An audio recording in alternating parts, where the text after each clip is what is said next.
Hello guys! Welcome back to my channel. This is Dr. John the Dentist. And for today's video, ang pag-uusapan natin ay mga do's and don'ts sa pag-aalaga ng ngipin ng ating mga baby. So sa video na to, itatakal natin kung ano ba yung mga dapat at hindi natin dapat gawin during the baby milk teeth or primary teeth pa lang yung ngipin ng mga babies natin. And also, ano ba yung mga common na problema na na-encounter natin during na baby teeth pa yung mga ngipin ng mga bata.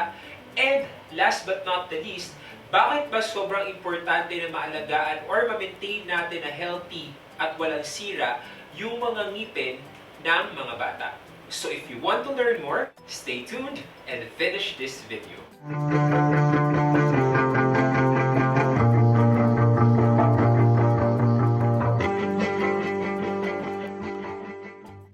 So if you're new to my channel, don't forget to subscribe and like this video and also click the notification bell para ma-notify kayo whenever I upload new videos. And also if you have questions, suggestions, reactions sa mga videos natin, you can comment it down below para magka-idea ako personally. At also if you have questions regarding kung how much, magkano ang mga dental treatments, dental procedures, magkano pa pasta, magkano pa bunot, magkano pa cleaning, magkano pa dentures.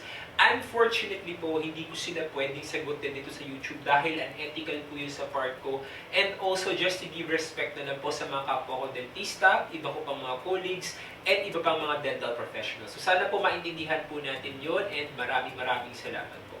Now, let's go back to our main topic, which is mga do's and don'ts na dapat natin i-consider sa baby teeth, milk teeth, or primary teeth. Usually, pag sinabi natin primary teeth, pag sinabi natin deciduous teeth, pag sinabi natin milk teeth, pare-parehas lang yan. It's more of yan yung mga ngipin na unang tumutubo sa bibig natin.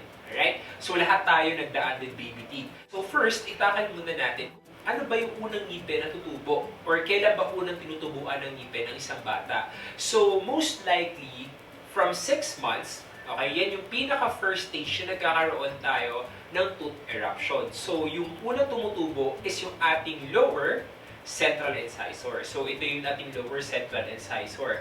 Then, after niya, sunod-sunod na yan. Then, upper, lower, upper, lower. Then, ang pinaka-last tumutubo is usually yung ating second molar sa may upper or ngipin na bagang sa taas. Okay? So basically, nag-end yung ating eruption ng primary teeth normally hanggang 2 to 3 years old. Sometimes nga, 1 year old, kompleto na yung ngipin. Pero minsan, nag-extend siya hanggang 2 years. Bakit ba kailangan nating maalagaan yung ating primary teeth? So usually, ang human kasi, tayo tinatawag na diphyodont. Okay? Pag sinabi natin na diphyodont, ibig sabihin nun, 2 beses lang tayong tutubuan ng ngipin. First is yung ating deciduous teeth. Second is yung ating succedaneous teeth. Okay? Pag sinabi natin na deciduous teeth, yan yung ating baby teeth or milk teeth. Then yung ating succedaneous teeth, yan yung ating permanent teeth. Alright? Bakit ba sobrang importante na maalagaan natin yung mga baby teeth or milk teeth? Kasi po, ang ating baby teeth or milk teeth, it serves as a path or guide doon sa mga susunod na ngipin sa kanila or yung mga permanent teeth na tumutubo.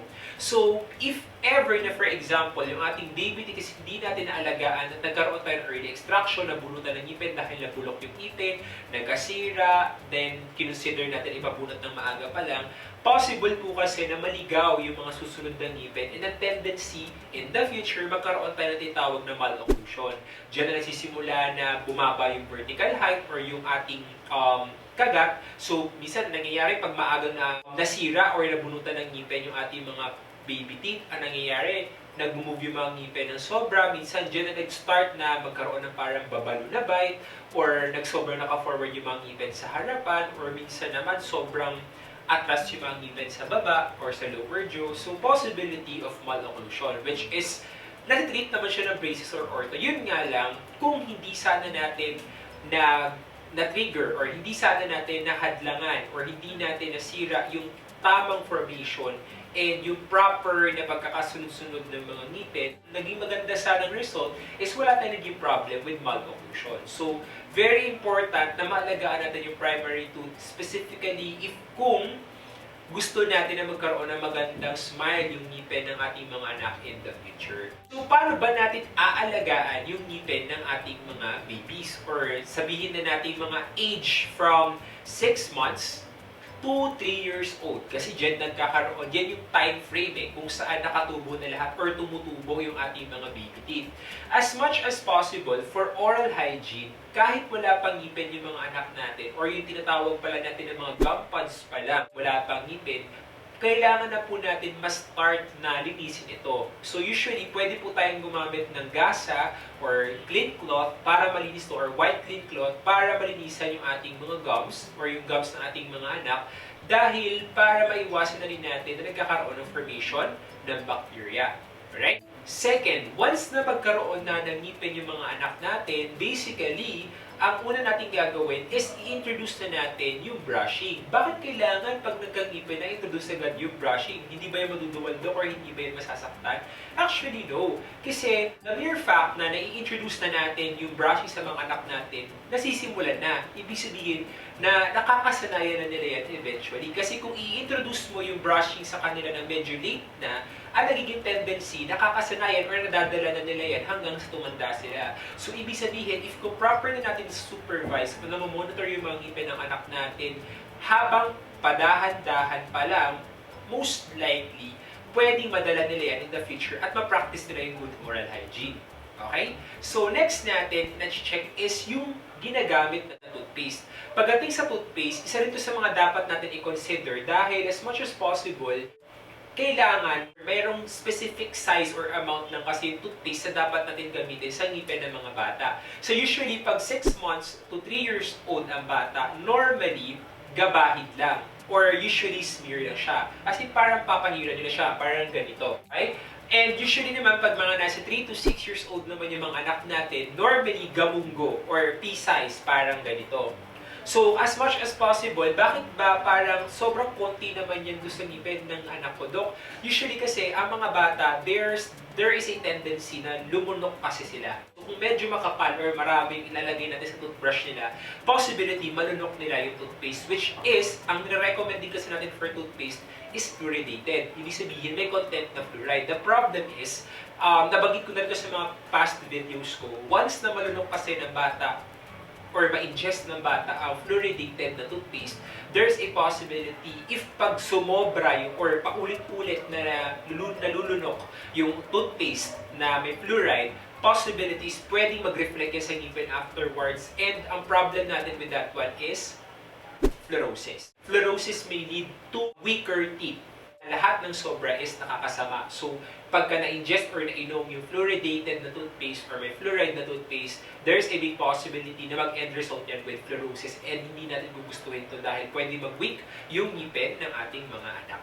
Alright? And syempre, pagka nagko-toothpaste or nagko-toothbrush yung mga anak natin, tuturuan natin sila na dapat, pag after mag-toothbrush, hindi tayo mag-mumumog.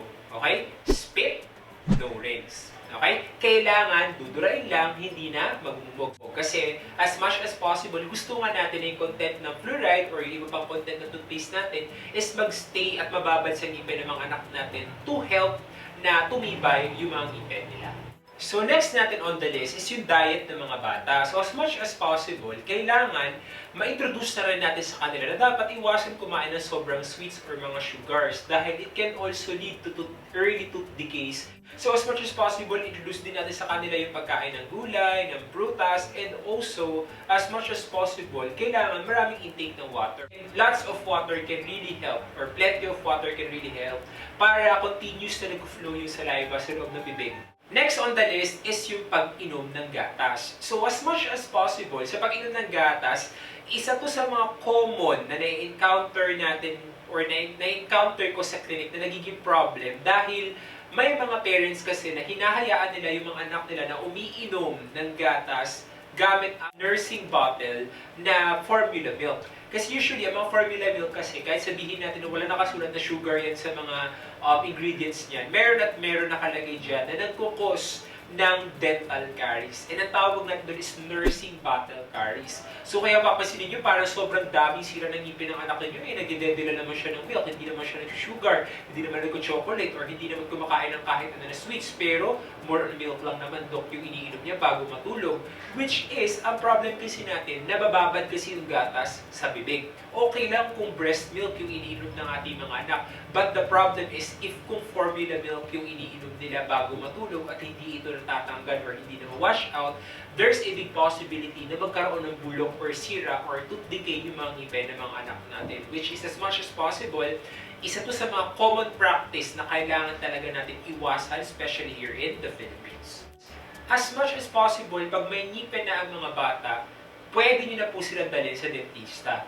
Bakit? Para saan, Dok? Hindi niyo pa naman yan gagalawin. As much as possible kasi, kailangan nating ma-monitor yung tumutubong ngipin sa mga anak natin. Aside from dun sa monitoring ng tumutubong ngipin, yung introduction mismo, yung pagpapakilala ng bata sa mga professionals like us dentists. Dahil pag nakita na nila yung dental setup, kung paano ba ginagawa ang paglilinis ng ngipin, kahit simple paglilinisan ng ngipin, or pag-apply ng fluoride treatment sa mga ngipin ng mga bata, or pagtuturo lamang sa kanilang tamang brushing, malaking tulong na yun para nabibit-bit nila yun at magiging malaking tulong yun sa kanila para in the future, pag tumanda na sila at naging adult, may iwasan yung takot sa mga dentista. Kasi common ito sa Pilipinas, ginagawang patakot yung dentist, especially pag may masakit na ngipin.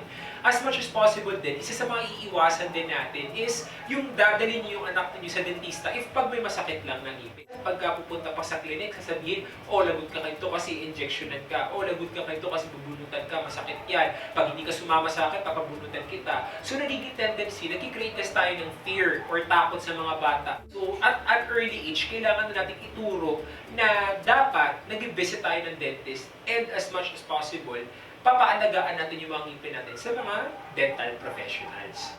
So, before kong tapusin itong video na to, sagutin na natin yung mga common question na lagi na itatanong sa akin pagdating sa mga bata. So, first question is, Doc, pwede bang pastahan ang mga bata?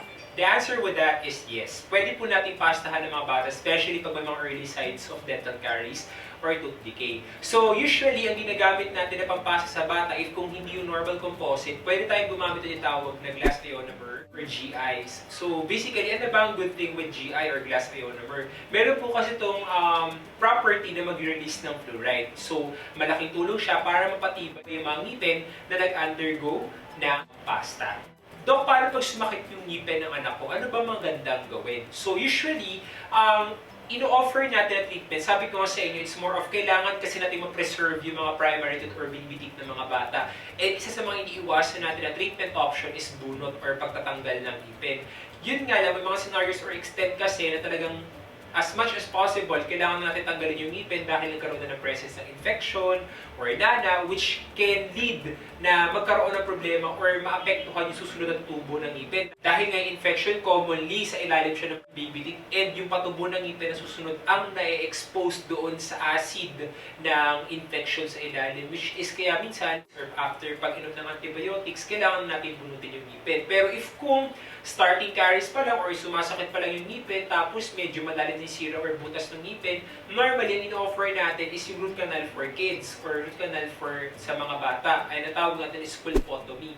Tinatanggal natin yung pinaka-nerve ng ulo ng ngipin. Then, after no, nilalagyan ng medication or minsan nilalagyan natin siya ng stainless steel na crown para at least maprotektahan lang yung ngipin natin or yung space na kailangan natin i-maintain in order for us to save at ma-prevent na magkaroon ng malocclusion in the future. So hopefully, natuto kayo sa video na to and hopefully, na-enjoy nyo itong video to at naliwanagan kayo kung ano yung mga dapat natin gawin at hindi natin dapat gawin sa mga bata at kung ano pa yung mga dapat natin i-consider sa kanila in the future. So, hopefully guys, makita ko ulit kayo sa mga next videos ko. Maraming salamat.